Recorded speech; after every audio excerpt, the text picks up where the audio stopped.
In this video, I'll show you how to change your PayPal debit card PIN. It's a quick and easy process that you can do in just a few minutes using the PayPal app.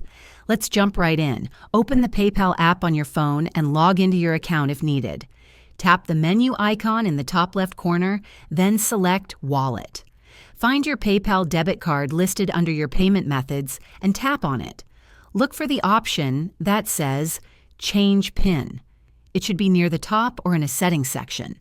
You'll be asked to verify your identity. PayPal might send a one-time code to your phone or email, or ask you to enter your current PIN. Once verified, enter your new PIN, then confirm it again when prompted. That's all. Your new PIN will work right away the next time you use your card. Quick tip, make sure your PIN is something easy for you to remember, but not too obvious, like 1234 or 1111. If this helped you out, hit like and subscribe for more quick PayPal tips. See you next time.